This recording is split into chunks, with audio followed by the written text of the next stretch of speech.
Perkenalkan, nama saya Siva Cahaya Maula, bisa dipanggil dengan Siva. Saya berasal dari kelompok 2. Di sini saya akan mempresentasikan case yang diambil dari kelompok saya, yaitu PT Mahyora Indah Tbk. Ini ada grup member saya. Dari backgroundnya sendiri, dari PT Mahyora itu, akuntansi memainkan peranan penting dalam dunia bisnis modern yang mana memberikan informasi yang diperlukan oleh berbagai pemangku kepentingan dalam pengambilan keputusan. Maka laporan keuangan perusahaan itu yang disusun berdasarkan standar akuntansi yang berlaku itu berfungsi untuk mencerminkan kondisi keuangan dan kinerja perusahaan itu secara objektif. Kemudian faktor influencing accounting quality itu dibagi menjadi dua. Noise Format Accounting Rules, yang mana PT Mahyora itu mengikuti standar akuntansi PSAK. Sebagai contohnya itu kebijakan akuntansi perusahaan yang terkait mata uang asing yang mematuhi PSAK 10. Yang kemudian forecast error itu dari PT Mahyora sendiri itu laporan keuangan mencakup estimasi dari bergantung pada berbagai ketidakpastian. Misalnya dari per 31 Desember 2023 piutang perusahaan itu mencapai sekitar 6,1 triliun yang mencerminkan 25,5% dari total aset dari perusahaan itu sendiri.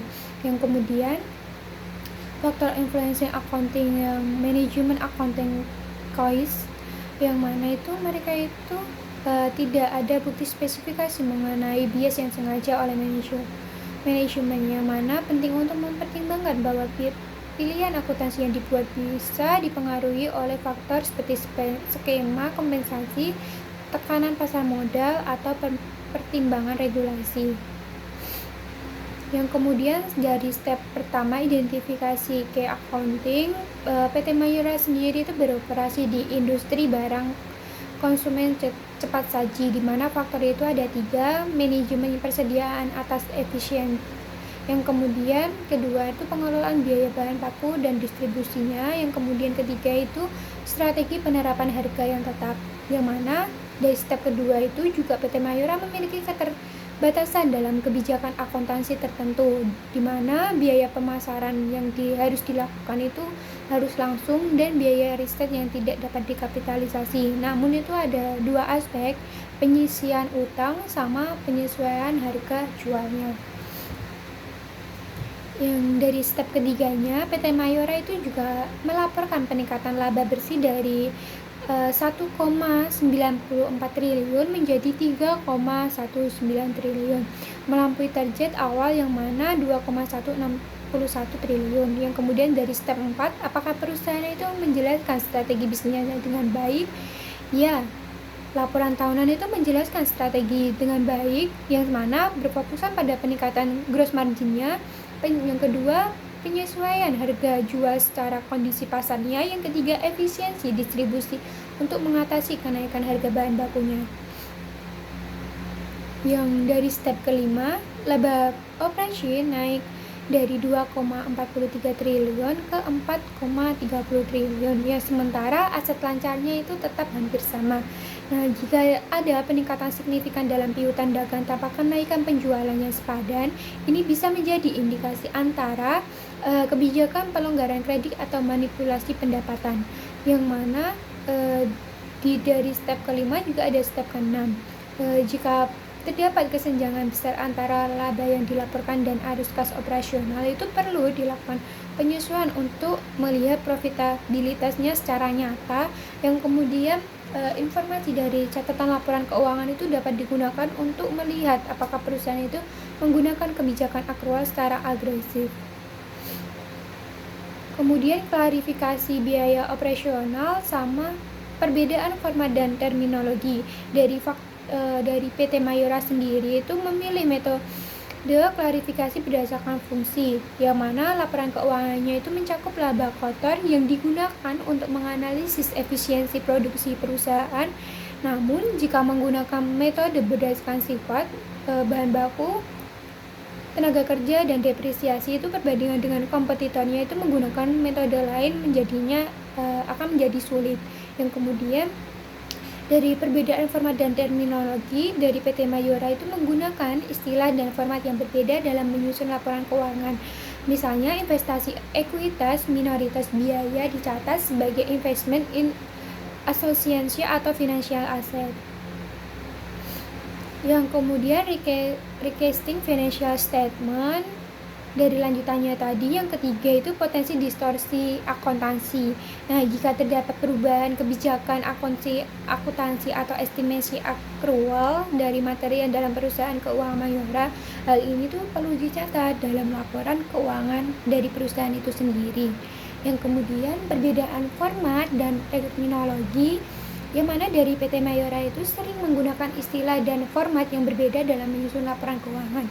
Misalnya, investasi ekuitas minoritas yang bisa dicatat sebagai investment in association atau financial asset. Yang kemudian akuntansi analisis pitfall, yang mana itu konservatif akuntansi is not good accounting. Itu perusahaan PT Mayora dari tahun 2015 hingga 2019 itu menunjukkan bahwa tingkat solvabilitas dari perusahaan itu tergolong baik.